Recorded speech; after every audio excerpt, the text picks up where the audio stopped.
Well, you're on my heroes list. No, thank you. But Thank you. when you were talking about your heroes, what you said is, first of all, they're teachers across the board, Right. even though they do different things, Right. and that they are generous. They're generous with what they know. Right. And in telling me that, basically what you're saying is, that's a huge value of importance to you. It's one of your key values. And that's why I have people write about their heroes.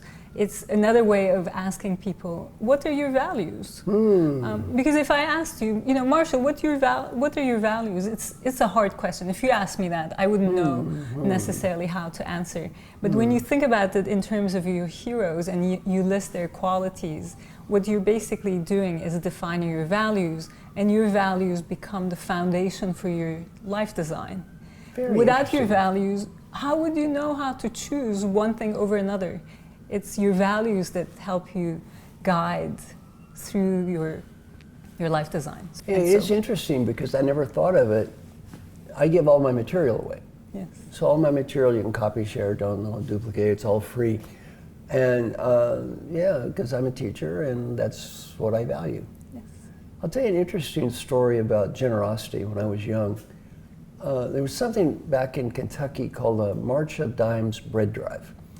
And my high school was one of the more poor schools in the area, and I was put in charge, and what you're supposed to do is knock on the door and say, would you make a donation? And if people make a donation, then you give them this loaf of bread. So I told my team, which we ended up raising more money than any school in the county.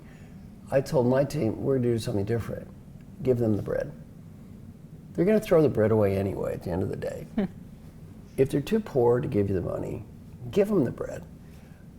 And then you just give them the bread and you say, if you wanna make a donation, that would be nice. We raised more money than anyone. Well, to me, it's demeaning to try to bribe someone with a loaf of bread. If you give me money, I will give you a loaf of bread. It's demeaning. So I sort of got this philosophy, give people the bread. If you just give them the bread, I find most people are generous and nice people.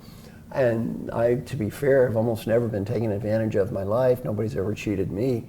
So I think it's a good philosophy of life. Just give people the bread, and if they want to give you something back, great. If they don't want to give you something back, that's fine. Maybe they can't afford it. Maybe they're incapable of doing it. Who cares? Who cares? Don't worry about it.